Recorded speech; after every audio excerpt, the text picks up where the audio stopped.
বুঝাবো। তারই দুই তিনটি কথা গেলে আপনাদের সামনে রাখবো, আমি বক্তব্য রাখবো, রাজনৈতিক বক্তব্য নিয়ে রাখবো, আপনারা বিচার করবেন। আমি খালি কয়েকটি কথা, যখনই বদরুদ্দিন আজমল সাহেবের বিরুদ্ধে আমরা কথা বলি, অনেকেই আপনারা বলেন ওনারা খালি বদরুদ্দিন আজমলকে গাল দেয়, খালি বদরুদ্দিন আজমলের বিরুদ্ধে কথা বলে। বন্ধুরা, বিদ্যা শিক্ষা করেছি, আল্লাহ নবী বলছে যারা শিক্ষিত, যারা আলিম, তেমন আমরা আলিম আরো শিক্ষিত। শিক্ষিত তো দায়িত্ব, তোমাদের বাপ কাকারা, তোমাদের গ্রামবাসী যারা অশিক্ষিত, তারা কম বুঝে, তাদেরকে বুঝাও। আল্লাহ নবী নির্দেশ দিয়েছে, সেই নির্দেশ আমরা পালন করি। কতটুকু ভালো হয় মন্দ হয় আমরা জানি না। বন্ধুগণ, আজকে আমরা বলি হিন্দু হিন্দু হিন্দু না, 1980, 83, 85, 92 এই 4টা শোন আসামের মুসলমানের বাঙালি হিন্দুর দুর্দিন গেছে। কোন দিন হারাম বললেও অযুক্তি করা হবে না, হারাম বললেও অযুক্তি করা হবে না। কোন দিন বদরুদ্দিন আজমল নামের মানুষটাকে হারাম কোনদিন আমরা পাই নাই।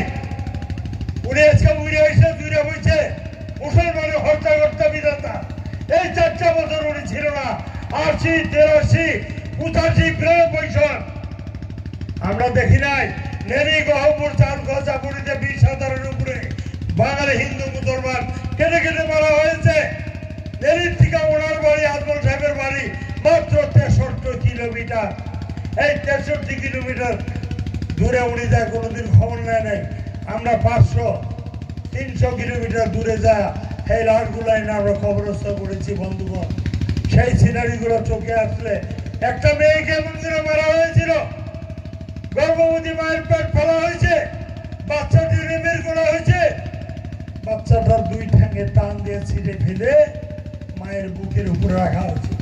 বদরুদ্দিন আজমল সাহেবকে প্রশ্ন করেন, উনি দেখছে নাকি? আলিয়া কর্মীরা দেখছে, তাই গরম বক্তব্য রাখি। বন্ধুগণ, আজকের দিনে হিন্দু হারেছে, আমাদের শত্রু হয়ে রয় নাই আসামে, সারা ভারতবর্ষে, তার মধ্যে আসামে।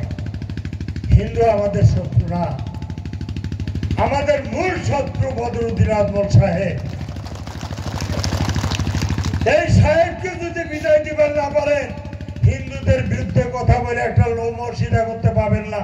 বন্ধুগণ, আজমল সাহেব প্রথমে এসে বলল মুসলমানে এক হও। ঠিক আছে, মুসলমানে এক হবো। আমি যদিও কংগ্রেসের দায়িত্বে বক্তব্য রাখছি, আগামীকালকে আমি ইউটিউব দলে যোগদান করবো।